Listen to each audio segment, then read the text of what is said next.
Hi. So now we're going to extend our knowledge about differential equations. So look, what if we have second order differential equations with constant coefficients but also with variable term? So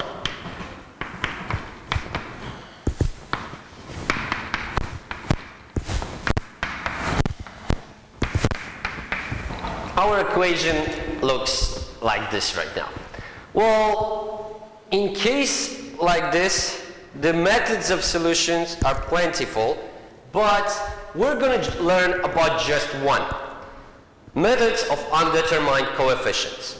And look, in order to use this method, we need to have a specific form of the variable coefficient that gives us consecutive derivatives that form some pattern, usually die out to zero. Let me explain this. With an example.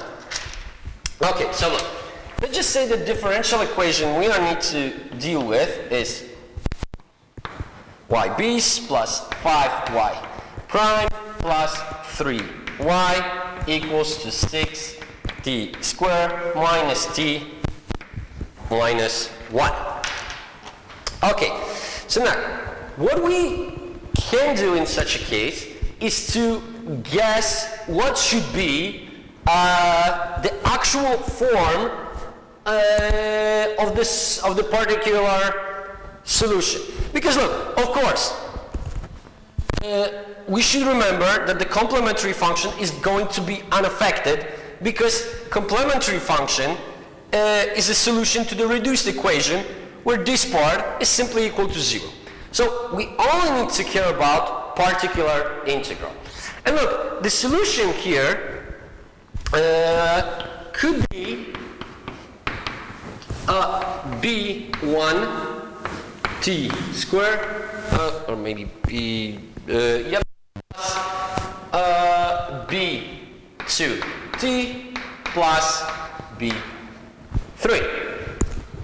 And look, this solution looks very similarly to this one, to the part that we already have over here, and of course by consecutive differentiation, we will get rid out of this expression. Those two will be transformed. This expression will be gone. Then stays only this one. Okay, so now let's go and find the derivatives. So we've got that this is 2b1 t plus b2. And then we calculate the second derivative. And this gives us a 2b1. Okay, now what we need to do at this moment is to substitute all we've obtained over here into this differential equation. So we've instead of yb's, we write 2b1. Then instead of y prime, we write this. So we've got plus 10b1t plus 5b2.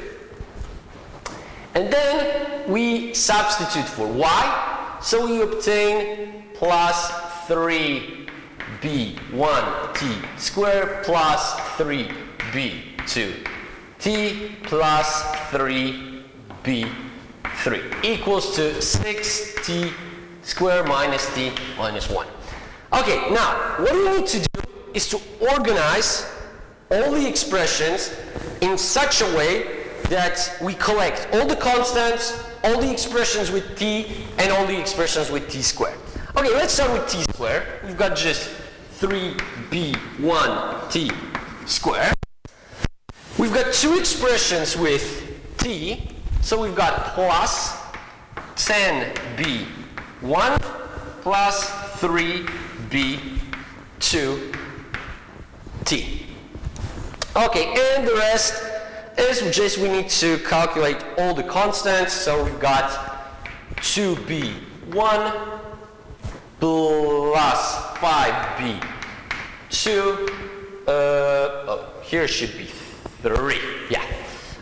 Plus 3b.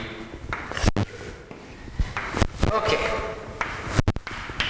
And look, right away we can notice that those two kind of look the same. But of course, here we have some coefficients. Here we have actual numbers. So all we've got to do now, actually, is to compare those. Look, we've got out of this that 3b1t squared is equal to 6t squared. So consequently, 3b1 is equal to 6. Out of this, we obtain right away that b1 must be equal to 2. Okay, and now look. Now we can compare those two. We got that 10b1 plus 3b2 equals to -1, and also at b1 is 2, so we've got 20, or 3b2 is equal to -21, and out of this we get that b2 must be equal to -7.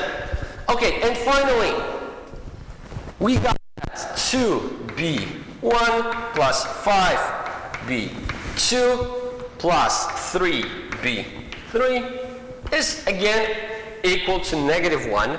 Now, b1 is 2, so we get that this is 4. Here we have 5 times b2. b2 is, -7. So, we got -35.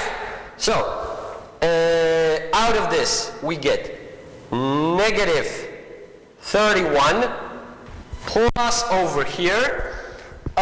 So we get that 3b3 is equal to 30.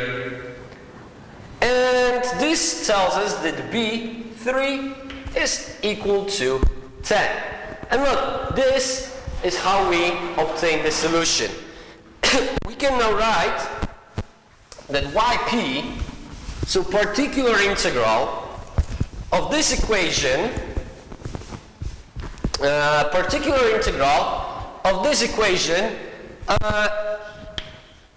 is given by 2t squared minus 7t plus 10. And basically, this is how we use the method of undetermined coefficient. But we should remember that sometimes this solution might not work. For example, if we would have an equation just like the one we had previously,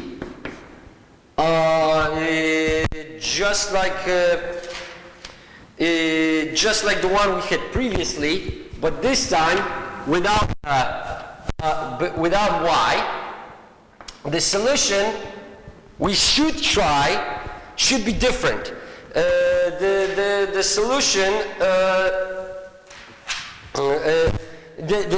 oh, I'm sorry, it was 6t squared minus t minus 1. The solution we should try requires, look, here we have two derivatives, right? So in this case, we can expect that if those are derivatives, that they must come from a polynomial of even bigger power, so of a higher degree. So in this case, we should try t times 6t squared minus t minus 6 times t, b1 t squared plus b2 t plus b3. And again, if we would have equation in this form,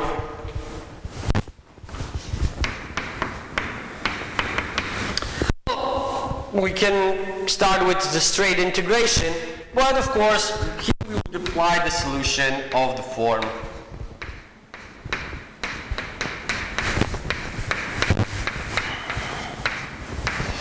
and look, each time when we will have similar problem, we just need to raise the power of t. And look, this will also work not only for second degree differential equations, but also for differential equations of higher order. Okay, so knowing this actually equips us with finding the solution to a differential equation that may again prove very useful in the analysis of the different economic processes. Okay, and the differential equation we are going to try is y prime y bis plus a1 y prime plus a2 y equals to beta 1 t plus beta 2. But look, we will make some assumptions about this equation right away. We will assume that a1 squared is lower than a for a2. Right away, this implies complex roots. Then, the second assumption we are going to, second set of assumptions we are going to take is that a1 is bigger than 0 and a2 is bigger than 0. So we know that both of those parameters are positive. Look, and this is all we need at this moment. Let's try solving. And let's start this time with complementary function. We know that in this case, complementary function is given by, in case of complex roots, by e to the power ht times cosine v t plus a5 cosine v t plus 6 sine v t. Okay, and look, in our case, of course, h is equal to negative a1 over 2, right? V is equal to square root of 4a2 minus a1 squared over 2. This is it. This is actually all we need to know. And this tells us that the complementary function looks like this.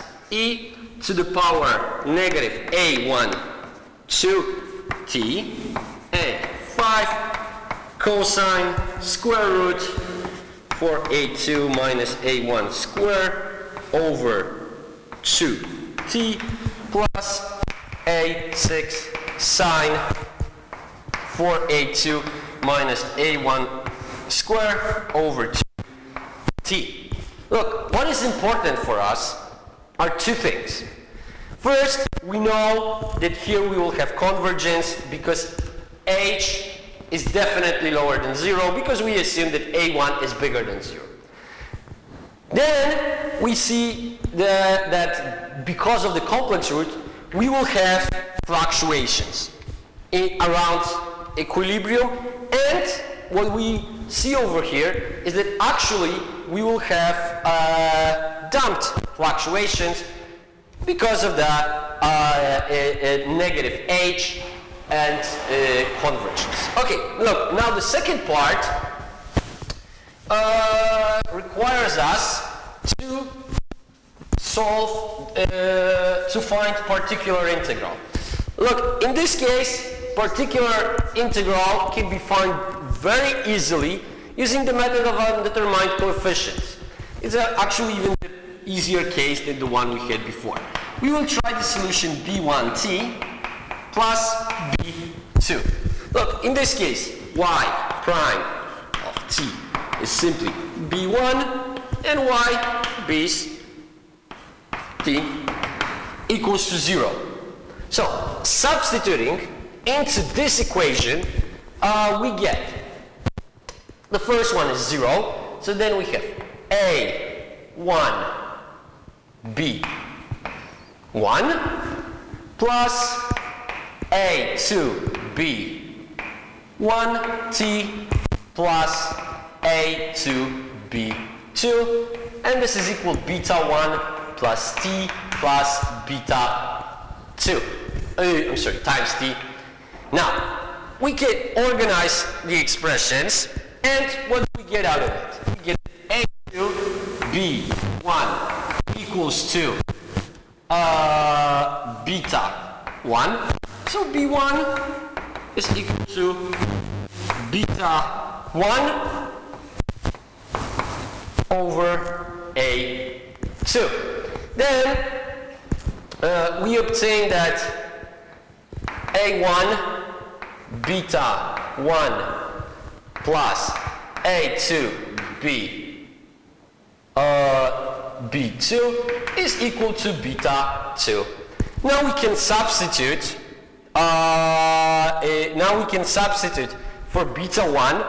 So we get that this is A1 times beta 1 over A2 plus A2 B times A2 B2. So now, moving this to the other hand side of the equation, we get that this is that A2 B2 is equal to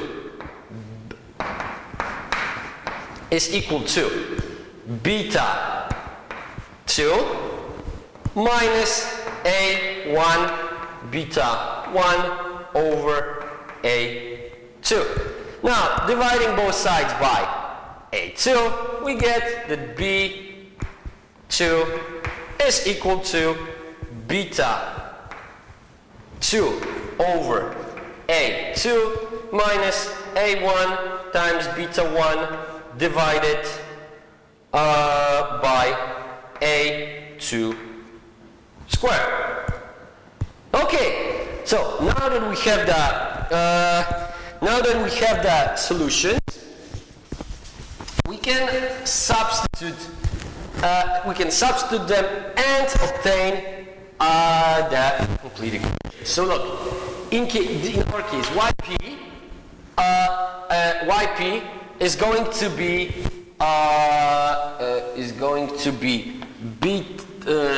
beta 1 over A2 T plus beta 2 A2 minus A1 beta 1 A2 squared. And look, for simplicity, let's assume that this expression we will call simply beta. This expression we will simply call alpha. Now, in such circumstance, the complete solution to our equation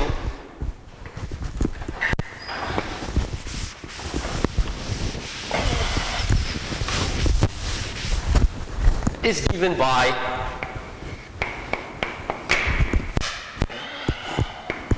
e to the power negative a1 over 2t e or negative a1 over 2t times a1 cosine square root of a2 minus a1 square over 2t plus, not a1, 5, intact with our convention. Now we've got sine for a2 minus a1 square over 2t plus beta t plus alpha. Okay, and look, now let's put this solution, so this time path we've obtained on a graph.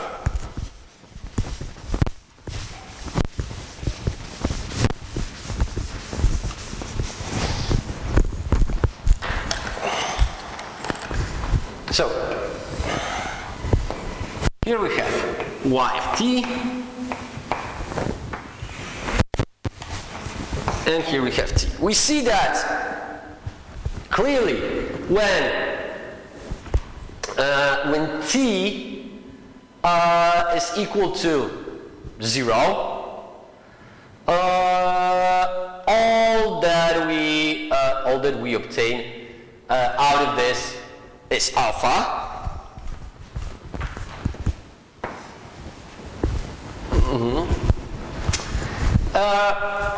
We're going to start by putting here, of course, look, what we obtain is a moving equilibrium.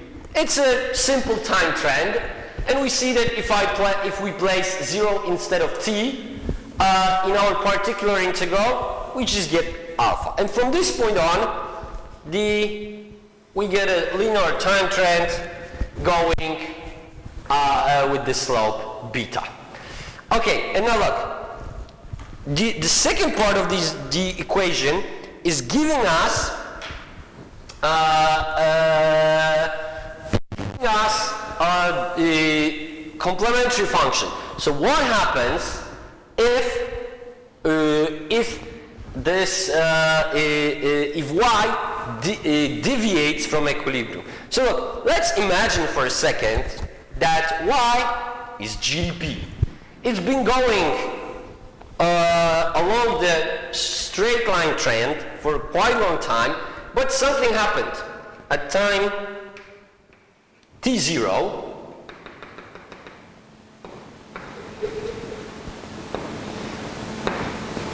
And GDP fell considerably. Now, what will happen next?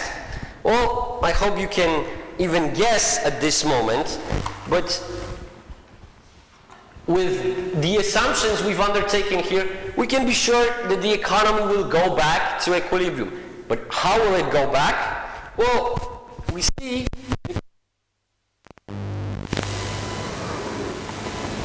we'll be fluctuating around the time trend, getting closer and closer and closer to the moving equilibrium value.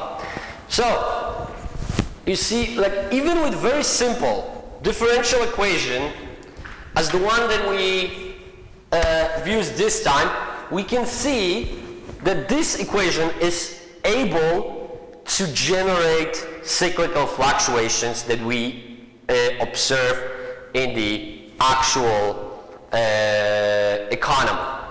Okay, and of course remember my graph here is not perfect. This line should go straight.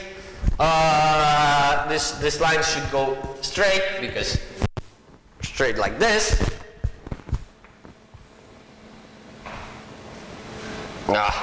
Maybe this is a little bit better, but I hope you see what I was trying to show. That with each cycle, we will be moving closer and closer to equilibrium. Okay. Thank you for your attention.